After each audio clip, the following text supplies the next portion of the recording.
Yo, guys, I hope you're well. The more things change, the more they remain the same, people. Guys, we're going to go back to exactly this day in 2011.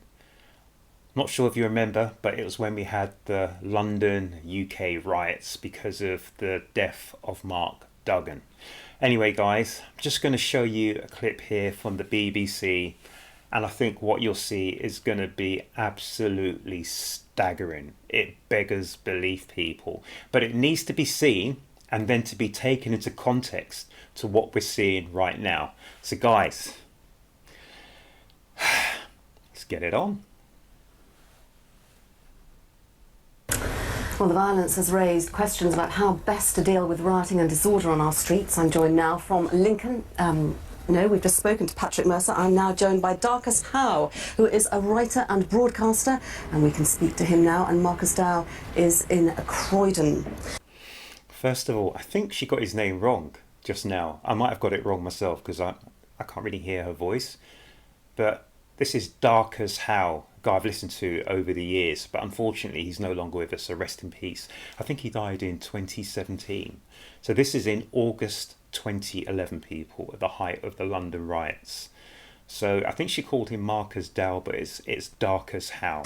Marcus Dow, are you shocked by what you've seen there last night?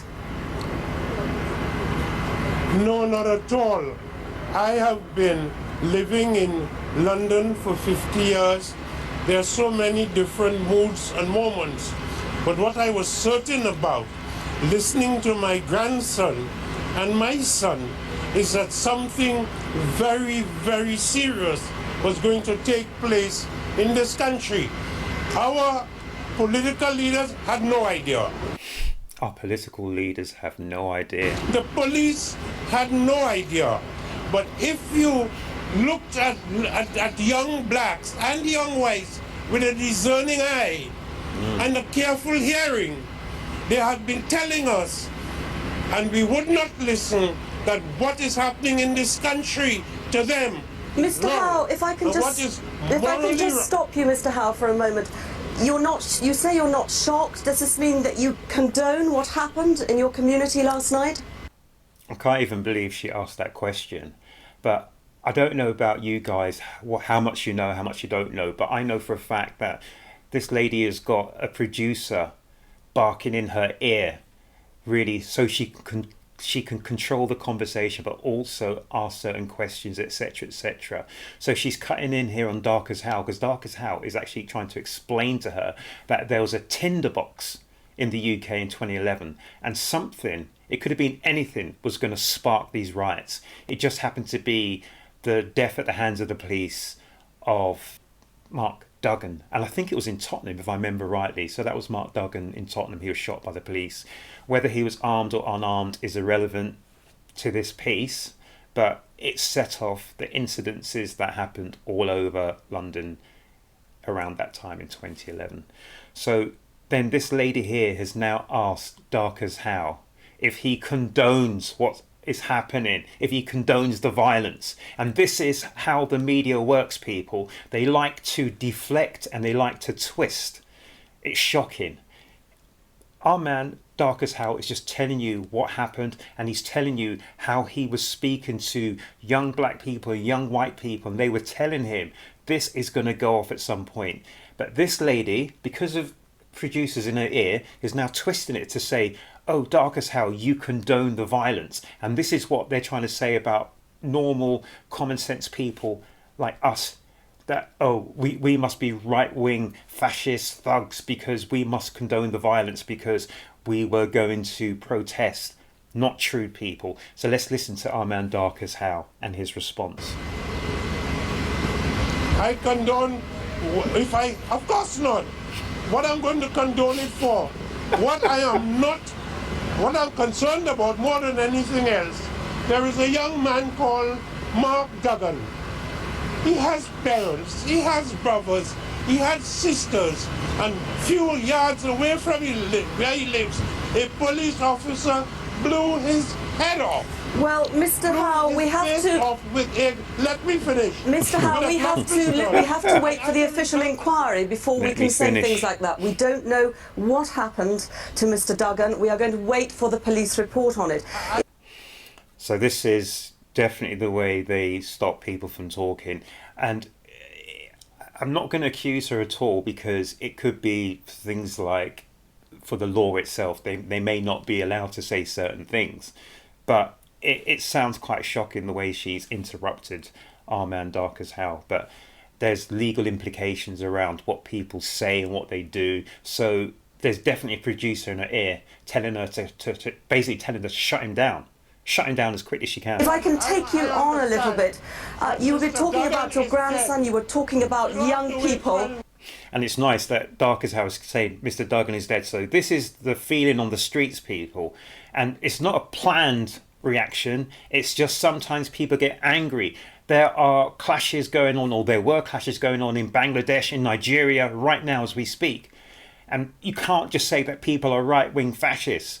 There's all sorts of reasons. There's mitigating reasons that it's not just one reason. There's several why people get angry. I'm not saying it's right, but you can't just put it down to one thing. And that's what they're trying to do here with the UK government, the British media, the police force, this, that and the third. Inquiry. You were talking about your grandson, you were talking... They have been stopping and searching young blacks for no reason at all. I have a grandson, he's an angel, and he began to think he was coming of age when the police slapped him up against the wall and searched him, and he thought he had now had a gold star. I asked him the other day, apropos of a sense that something was going seriously wrong in this country. I said, something is going seriously wrong in this country. how many times have the police searched you? He said, Papa, I can't count. There's so many times. Mr. Howe, that may well have happened, and if you say it did, That may well have happened. I am not to gainsay you, but that is not an excuse to go out rioting and cause the sort of damage that we have been seeing over the last few days. That is correct, though. There is really no excuse to riot and cause trouble which breaks the law. But there is no excuse either to label people, just to blanketly label people in a way to suit your narrative. There is no excuse for that at all. Where were you in 1981 in Brixton? Brixton riots. Mr. They had I don't call it rioting, I call it an insurrection of the masses of the people. It is happening in Syria, it is happening in Clapham, it's happening in Liverpool, it's happening in Port of Spain, Trinidad. So remember, guys, this is 2011. And that is the nature of the historical moment. Mr. Howe, it takes... Mr. Howe, if I can just ask you, you are not a stranger to riots yourself, I understand, are you? You have taken part in them yourself. Really? I have never taken part in a single riot. I've been on demonstrations that ended up in a conflict, and have some respect for an old West Indian Negro and stop accusing me of being a rioter. Put some respect on his name. So literally, can you absolutely believe that? What an insult. So I'm not certain if it's her question or it's a question that's been fired in her ear from the producer. They've literally tried to label Darcus Howe as someone who's been involved in riots and in troublemaking. But he's put her down straight away, because what he said was he was involved in protests where something happened, some incendiary incident happened. So what is the difference between a lot of the protests that were happening initially at the weekend, and they could have been hijacked by a few whatever agents provocateurs or whatever they were? It doesn't mean just because you're out in a protest that you're there to be and to do thuggery. Sometimes things happen. When you have crowds of people, things happen. Really? Guys, I just want to wheel that back. That was outrageous. Mr. Howe, if I can just ask you, you are not a stranger to riots yourself, I understand, are you? You have taken part in them yourself. I'm not a... Really? I have never taken part in a single riot. I've been on demonstrations that ended up in a conflict, and have some respect Some respect. for an old West Indian Negro and stop accusing me of being a rioter. Because you won't tickle me to get abusive. You just sound idiotic. Idiot. Have some respect. Some respect. Darcus Howe, Grandchildren, thank you very much for joining us from Croydon. Darcus Howe, their writer and broadcaster. Wow. Wow. That was outrageous.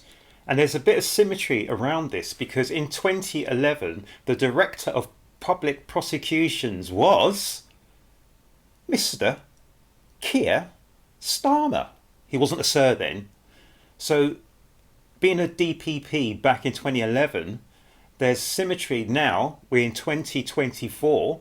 So as a DPP, he was in control of all of this framework around the riots. So now he's the Prime Minister in control of all this framework around the riots. History repeats itself. Deja vu just springs to mind with me. There's a bit of a symmetry there with Keir Starmer and the Sir Kier Starmer of today, people. But you saw, and this is my point, you saw the media in its full colours and its full effect there, people. There was a story around the riots, but then the media, the news, was trying to twist it to have the person who was telling you why the riots are happening. There's reasons and causes for the riots to happen. And these are not the same reasons and causes that the media, the press, the government, the police want you to believe. And then she twisted it. And do you know how they twist it? They try and make whoever's piping up, they try and discredit them in a way. How dare you say to him that Darcus Howe, that he was involved in previous riots and he's no stranger to rioting and insurrections and things like that. Sometimes you're just in the wrong place at the wrong time. Anyway, guys, I would love to get your comments and your opinions about this. This was just dynamite, and I'm so glad that someone has put me onto this, guys, because I didn't see it at the time in 2011. I didn't see it, and I just cannot believe the way that she spoke to Darcus Howe, who was at the time a fellow broadcaster. I used to listen to him on the radio, people, when I was young. That's outrageous, the way you treat people and the way you try to discredit them to make your narrative more salient. Really? That is outrageous. I just love to get your opinions about that, people. And I just wrote a note just to end this. So I wrote here, right, that the 2011 riots, they were not planned. They happened organically because of perception of the police, right or wrong, and what they did with Mark Duggan. So what happened was, that was literally the inciting incident from other areas that had been going on for a while before that. There was a lot of issues around the police and how they dealt with young people, particularly young black people on the streets at the time, people. This was just basically, it's just been the match that was lit. And now, the recent riots, I also agree the same thing. They happened in some ways organically too. We had the extraordinary tragedy of 3 young girls being, well, I don't really want to go into that. And so public feeling was running high anyway. And then what happened was there was a communication, and it's probably a miscommunication. So the press and the media saying this is misinformation, so we'll go with that. It was misinformation. But I've watched the program recently, I think it was on Newsnight or BBC anyway, where they actually traced back, and I always say, people, there's an audit trail. They actually traced back where the original information came from, and I think it was called TV Network 3 or Network 3 or something like that. And they said that they got the information wrong, they pushed it out as quick as they could, and they've apologized for it. So sometimes it's just an accident. They didn't do it on purpose to cause all this furore. They got facts wrong, they didn't check the facts, etc. And it just blew it up into an absolute just inferno. I don't think it was anything to do with, as they say, right-wing thuggery planned and etc, etc, etc. People got caught up in the caught up, and that's what really and truly I believe happened. This is what I believe happened. The government is putting its own spin on what happened. They're saying that this was probably planned. For instance, okay, how long was it planned for? Who were the leaders of the plan? Where is the evidence where is the evidence, people, for this plan to cause havoc? Where was this evidence? If you can provide the evidence, then great. But I'm believing it just happened, and the government has pounced on this and jumped on this, and it's really good for the government because it fits the narrative that they want to portray, and they're going to run with it. And this is what happens, people. It happens in politics. You look at something that will happen and you run with it. So for instance, something bad may happen and you can actually use that to run with something that you want to push forward anyway. What I didn't like and what I don't like is the way that the government labels people. So you're taking a whole tranche of people from different networks, different areas, different backgrounds, different viewpoints, different areas and different issues that are affecting them, and you're labeling them all under one blanket term. It's not fair, people. It's not fair. You need to do better and you need to do your homework. So guys, I put a link to that video down here so you can watch it for yourselves, guys. But I just thought it'd be good for you guys to see that and just to give a bit more of an insight into how I've seen how the media works and how it can manipulate certain stories, certain subjects, certain conversations to their narrative. But I am so glad that Darcus Howe told the lady to put some respect on his name, because that was quite insulting, and I would have felt very insulted for the lady to say you're involved in criminality, as they call the word now. I really don't like that word, but it seems to be a word people use now, criminality. But it is what it is. So guys, make certain you have a great weekend. You look after yourselves, you look after each other. Anything that you do is within the legal framework, people. And just to make certain to keep writing those emails, keep filling in those petitions, and let's bring the government to book, and let's bring them to book to answer our questions in Parliament in front of the world, people. They cannot hide anymore. They need to answer questions because there are a lot of loose ends that are going on but I've seen that's gone on over the last few days, and it'll be good for them to be tied up and for the government to answer our questions and to tell us what's happening moving forward. Anyway, guys, look after yourselves, look after each other, but please make certain you come back to the next Urb'n Vars reaction, guys.